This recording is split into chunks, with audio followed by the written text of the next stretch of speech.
So hello మామ, India versus New Zealand third OD అయితే India dominating victory అయితే సాధించింది. సో ఈజీ పీజీగా అయితే థర్డ్ ఓడీ గెలిచారు. సిరీస్ కూడా ఇండియానే గెలిచేసింది. సో న్యూజిలాండ్ అయితే ఫస్ట్ బ్యాటింగ్ చేసింది మామ. సో మంచి బ్యాటింగ్ వికెట్ మీద ఇండియన్ బౌలర్స్ అయితే సూపర్ బౌలింగ్తో జస్ట్ 153 రన్స్కే డిఫెండ్ చేసి 153 రన్స్నే కొట్టించారు.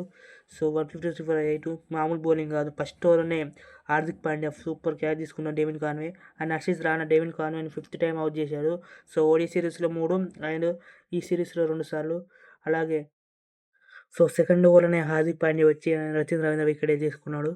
సో దీంతో న్యూజిలాండ్ ప్రెజర్కి వెళ్ళిపోయి మొత్తం పవర్ ప్లేలో జస్ట్ 36 రన్స్ అయితే కొట్టి మొత్తం ప్రెజర్కి వెళ్ళిపోయాడు. అండ్ గ్లెన్ ఫిలిప్స్ ఒక్కడు గుడ్ నాక్ ఆడాడు. 40 balls 48, మిగతా వాళ్ళంతా వచ్చినట్టు పోతూనే ఉన్నారు. అండ్ థర్డ్ ఓవర్లో ఫోర్త్ ఓవర్లో Jasprit Bumrah. So Bumrah boom boom boom స్పెషల్తో టీమ్స్ ఎఫర్ట్ని అయితే సింపుల్గా క్లీన్ బౌల్ చేసి అయితే అవుట్ చేశాడు. అండ్ ఇలా న్యూజిలాండ్కి లాస్ట్ శాంటర్లో ఒక 2 6 3 బౌండరీతో స్కోర్ని అయితే 150 దాకా తీసుకెళ్ళాడు. అండ్ ఇండియా బ్యాటింగ్ వచ్చింది. సో ఫస్ట్ బాలే సంజు శాంసన్ అయితే వికెట్ క్లీన్ బౌల్డ్. అసలు అది ఏం షాట్ ఆడదాం అనుకున్నాడో ఏమో. సో క్లీన్ బౌల్డ్ అయిపోయాడు. అండ్ దీనివల్ల సంజు శాంసన్ మీద చాలా అంటే చాలా ప్రెజర్ అయింది తన ప్లేస్ కోసం.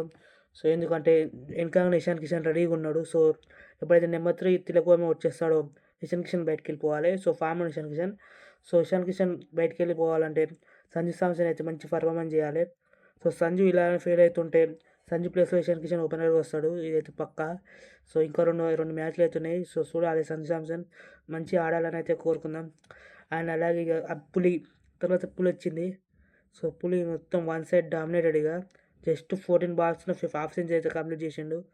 సో జస్ట్ తన గురువు గారి రికార్డ్ అయితే బ్రేక్ చేస్తుండే 12 balls. ఇంకో 2 balls ఎక్కువ తీసుకోండు. And 20 balls 68. అది మామూలు బ్యాటింగ్ కాదు, మొత్తం ఇక వీడియో గేమ్ మోడే. సో WCC 3 అది ఇక సీదా బాల్ ఇద్ద బాల్ అండ్ సూర్యవిట్ అతనికైతే హెల్ప్ చేసి మ్యాచ్ అయితే 10 కంప్లీట్ చేశాడు. అండ్ ఇంకో విషయం ఏంటంటే ఇండియా బౌలింగ్లో రవి బిష్ణయ్ అయితే బ్రిలియన్ స్పెల్ వేశాడు. Just 4 overs 18 runs and 2 wickets. So ఇదైతే బ్రిలియన్ స్పెల్. తనైతే వరల్డ్ కప్ స్కార్లో అయితే లేడు. సో చూడాలి సెలెక్టర్స్ ఏం ఆలోచిస్తారో. మ్యాక్సిమం కష్టం ఇక మొత్తం చెప్పి బోర్డెడ్ అయిపోయింది. సో ఇప్పుడైతే ఏం రాడనుకుంటా. సో ఒక మంచి స్పెల్. సో తనకి చాలా కాన్ఫిడెన్స్ అయితే ఇస్తుంది బ్రిలియన్ స్పెల్. అండ్ అలాగే మొత్తం ఇండియన్ బౌలింగ్ అయితే సూపర్ ఉంది. సో ఇండియా అయితే సిరీస్ అయితే 3-0తో గెలిచింది. సో హోప్ఫుల్లీ మిగతా 2 మ్యాచ్ కూడా గెలుస్తారని కోరుకున్నాం. ఇండియన్ అయితే మామూలు బ్యాటింగ్ కాదు, అది 10 overs T10 అనుకుని ఆడటం అభిషేక్ శర్మ. సో మామూలు వాళ్ళే.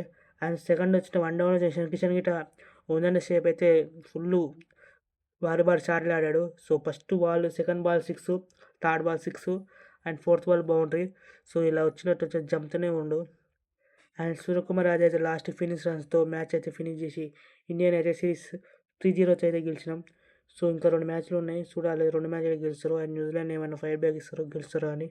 సో మీకు వీడియో నచ్చినట్లయితే like and share and subscribe చేయండి. అండ్ అలాగే క్రికెటింగ్ వీడియోస్ కోసం మన ఛానల్ అయితే సబ్స్క్రైబ్ చేసుకోండి. ఉంటామా, బాయ్.